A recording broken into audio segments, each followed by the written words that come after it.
Assalamualaikum and good day to my beloved lecturer, Madam Irwana. My name is Nurul Atikah Binti Mohd Fairuz. I am Siti Aryssa binti Sahrul. I am Rahimah Binti Ahmad. My name is Siti Nursyazana binti Anuar. My name is Nurhaliza Hanim binti Azizan. And we are from KBA 2433A. Would like to present our topic, which is human trafficking in Southeast Asia. First and foremost, what is human trafficking? In philosophical terms, human trafficking is a violent crime that impacts the country's security and the integrity of the sovereign right of the country. According to the United Nations, annually, thousands of men and women are used as slaves of human beings and child victims in their own country and abroad. Trafficking in human beings involves the use of force, fraud, or coercion to obtain some kind of labor or commercial sex act. What can we see nowadays, human trafficking has long been a concern for the region in Southeast Asia and is still prevalent today. A combination of poor people and the need for more resources generates an atmosphere that will help human trafficking in the Southeast Asia region. So what types of human trafficking are happening in Southeast Asia? Labor trafficking, illegal organ trading, children trafficking, sex trafficking, forced marriage, and etc. In many cases, the women and children are from remote and impoverished communities. Forced marriages of young women and girls are rampant in the Mekong region of Cambodia, China, Myanmar, and Vietnam. The rise in children trafficking in the region is linked to the alarming increase in online child pornography, including live streaming of sexual abuse of children. Countries such as Cambodia and Thailand have been identified as major suppliers of pornographic material. Furthermore, what are the causes of human trafficking? So, the causes are, firstly, we can see misery, war, natural disaster, and finding a better life. Traffickers are looking for a person susceptible to coercion within the human trafficking industry. Next is demand for cheap domestic and agricultural labor. Employees are often initially promised a safe workspace and a steady salary, only to later find that they are paid less than minimum wage and work overtime. On the other hand, human trafficking generates a huge profit. Human trafficking industry generates a profit of $100 billion per year. Human trafficking is the fastest growing and second largest criminal industry in the world after drug trafficking. Lastly, which countries are the most affected by human trafficking in Southeast Asia? Forced marriages of young women and girls are rampant in the Mekong region of Cambodia, Myanmar, and Vietnam. Within Southeast Asia, Thailand is the leading destination for trafficking victims from Cambodia, Laos, and Myanmar. Malaysia has been a destination for victims from Indonesia, the Philippines, and Vietnam. 51% of victims in East Asia were women and children, comprised nearly a third. Forced labor in the fishing industry has been widely reported in Cambodia, Indonesia, and Thailand. Next, my friend will present the factors of human trafficking in Southeast Asia. The first factor is poverty and globalization. Most of human trafficking cases happens in third world country where the country is economically poor and non-industrialized. And other than that, human trafficking also happens in the country that has a large population. Traffickers tend to do human trafficking in this country due to the poverty rates of the country and the globalization across the world. In Southeast Asia, the countries such as Myanmar, Laos, Philippines, Vietnam, and Thailand being the targeted country of human traffickers. Countries such as Myanmar has higher poverty rates. This is because there are many poor people in the country, and because of the poor condition, most of them doesn't have a proper education, and because they doesn't have any proper education, they have a lack awareness on human trafficking cases, and because of that, traffickers tend to target the country to traffic people. Because of their lack of awareness and they are poor, the traffickers promise them that they will have a lot of money and better life if they follow the traffickers. And other than that, because of poverty, some of the families had to sell their children to the trafficker for money. The trafficker usually use these children for being a beggar. As for example, we can see in Kuala Lumpur, Malaysia, there are many children beggars from another country such as Myanmar and Thailand. Country that has large population being a target country for the traffickers to kidnap people. This is because the country has large population. It's harder to find missing people. Another than that, because of globalization around the world makes the demand of the labor increase, and because of demand of the labor is increasing, the demand of cheap labor also increase. And because of that, the trafficker will traffic people from the poor country to be a cheap labor in another country. The second factor is high demand in the black market. Black market sold illegal things such as human organs, prostitutes, slaves, and drugs. In black market, most common thing that has been requested is human organ.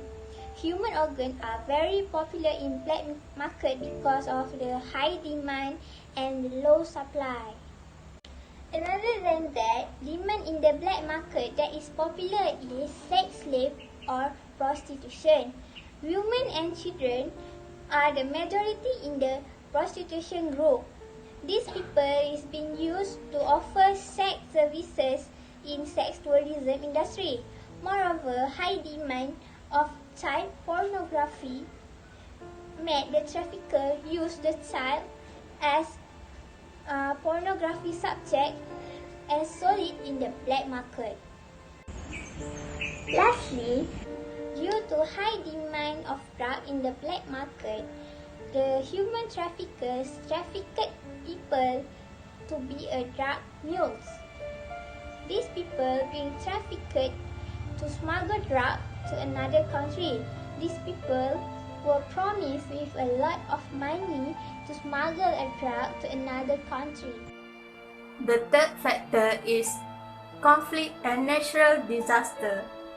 Conflict and natural disasters can lead to economic instability. When economy is unstable, the human right is not secure. Hence, the traffickers are starting to take advantage of it. Other than that, people who lost their jobs, causing them to accept any offer as long as they can survive their lives. Therefore, human traffickers use this opportunity to manipulate those who were displaced by armed conflict and natural disasters by claiming that their life would be easier if they followed them. For example, according to Relief Web, at least 30 bodies were found at an abandoned human trafficking camp in the Sadao district of Songkhla province, close to the Thai-Malaysian border on May 2015.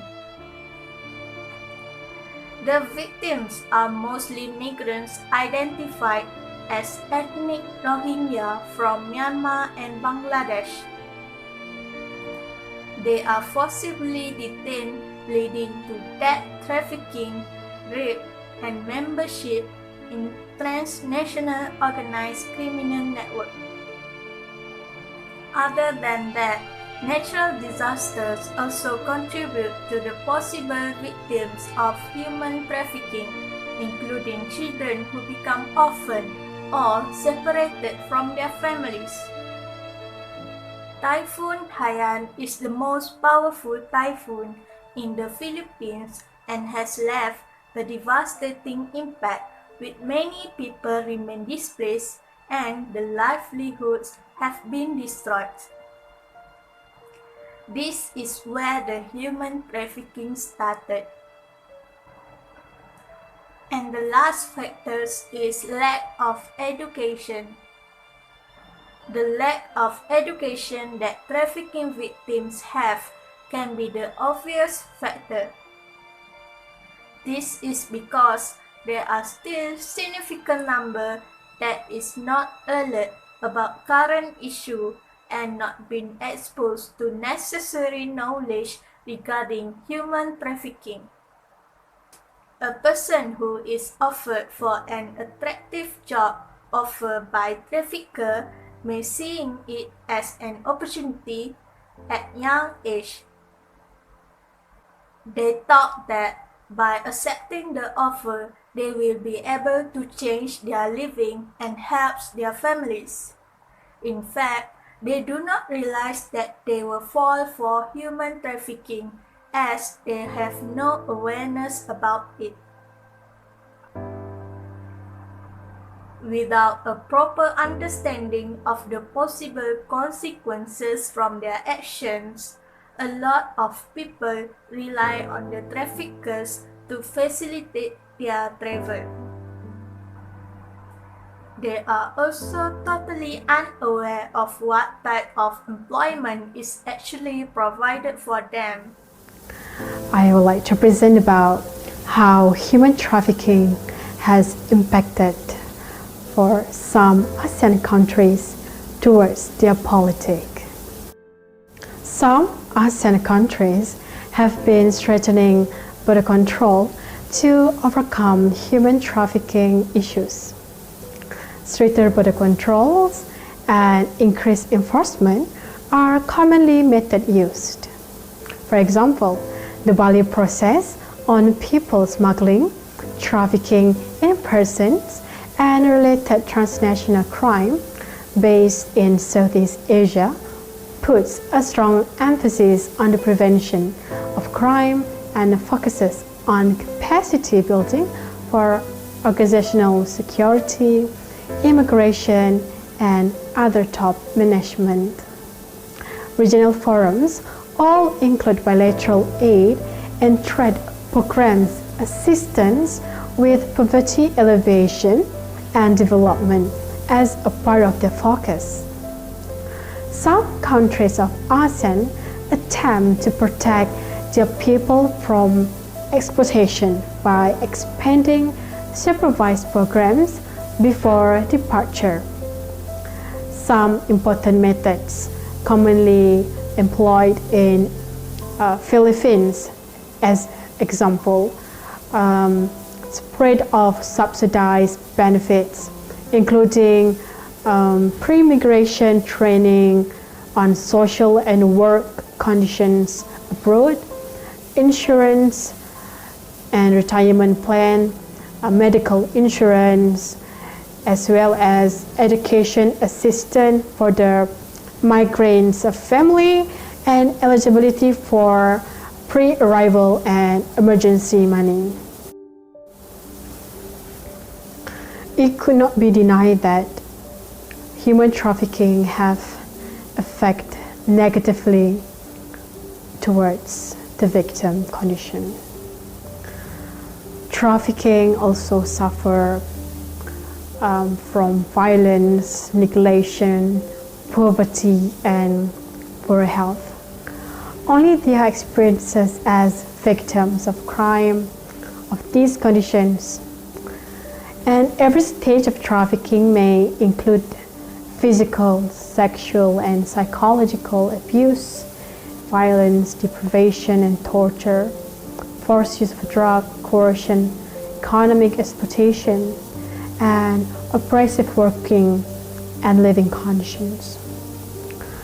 Prolonged physical, mental abuse negatively affects the behavior of victims, affecting both physical and emotional responses. Since trafficked people frequently experience severe types of trauma over long periods of time, their capacity to comprehend what has happened to them and to explain their experiences is directly affected by this violence. victim can find it difficult to make a personal sense of their trauma, much less seek to justify it to authorities. And I would like to explain about the impacts of human trafficking towards economy. It is quite difficult to accurately measure the impacts of trafficking because of its nature and hidden economies in which trafficked people work. First of all, impacts of human trafficking can be included with the rule of law, which is in the countries that are involved can have serious implications for national security of their countries. The national security of their countries will be affected and people will look down towards their countries. Therefore, visitors from outside the countries also will be afraid and might feel less secure to visit the countries which is the high numbers of human trafficking cases.